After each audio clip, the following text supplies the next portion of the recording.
Omuyimbi Eddy Kenzo Edrisa Musuza boss wa Big Talent Entertainment natera akoze ekyakabi natera Awangude award ey'amaanyi ku lukalu lwa Africa.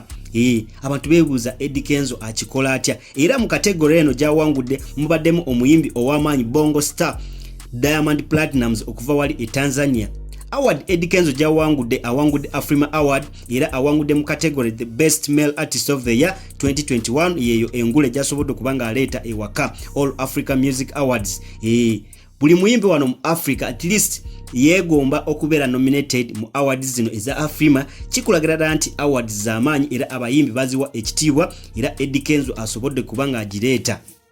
Emikolo gya red carpet gyabadde wali mu ggwanga erya Nigeria era ku lunaku olwa Sunday ne Monday emikolo gyabadde wali ku Eco Hotel mu Lagos era bano basobodde kuannouncing Edrisa Musuza Eddy Kenzo boss wa Big Talent ng'omuwanguzi wa best male artist of the year yasobodde kubanga akuba abasajja bonna ab'amaanyi ababadde mu category eno. Category eno yebadde tight nnyo ze zimu category ezabadde tight mabaddemu Diamond Platnumz okuva wali e Tanzania, Harmonize era naye mu Tanzania, Alikiba naye mu Tanzania kikulagira ddala nti abasajja ba Tanzania ekintu ky'omuziki ekintu ky'endongo bakitaddemu amaanyi mangi. Wabula tebabadde bokka mwabaddemu The Ben okuva wali e Rwanda ne Medi okuva e Rwanda mwabaddemu Abannakenya babiri Otile Brown ne Calligraph Jones bebamu kubabadde mu category eno y'amaanyi era mwabaddemu ne Gildo Kasa okuva wali Ethiopia naye omusajja waffe Eddy Kenzo asobodde kubanga abakuba award n'agireeta wano ewaka mu ggwanga erya Uganda.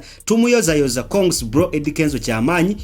Eddy Kenzo y'omu ku bayimbi betulina okuwa credit y'omu ku bayimbi abasobodde okutwala industry yaffe ey'omuziki ku level eya waggulu y'omu ku bayimbi abasobodde okutunda flaga y'eggwanga lyaffe erya Uganda era tulina okubanga tumuwa credit y'amaanyi tulina okumusiima tumuwe respect.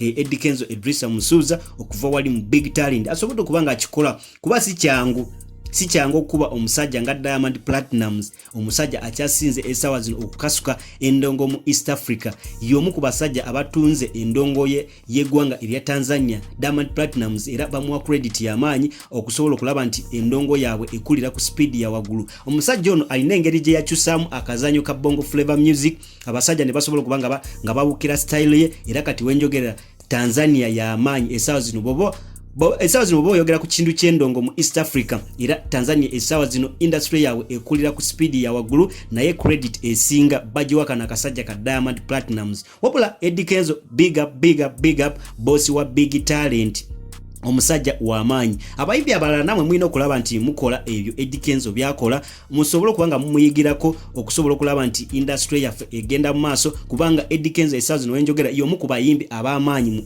mu Africa y'omu ku bayimbi abasobodde kubanga bakimakinga mu Africa y'omu ku bayimbi abasobodde okutunda culture ya Africa. Eddy Kenzo eyo credit y'amaanyi tugikuwa papa ekintu kisobola kubanga kitambula tukuyozayoza webale kubanga ng'osobodde okuleeta award eyo ebadde ey'amaanyi best male artist of the year Afrima Awards man kyamaanyi blood. Wabula ensonga zo bwezityo bwezikyali wa Eddy Kenzo asobodde okutulaga nti buli kimu kisoboka kuba y'omu ku bayimbi abasinga okuleeta awards eziri international wano mu ggwanga lyaffe erya Uganda. Tovaako ku mukutu The Buzz UG wetuli okulaba ntukutusaako ensonga endala nnyingi nnyo mu entertainment current events ne sports abakugutu bana bawano ku mukutu The Buzz UG. Naawe atanaba subscribinga onyigene ku kadde ka notification osobole okubanga ofuna updates zonna wano ku mukutu The Buzz UG.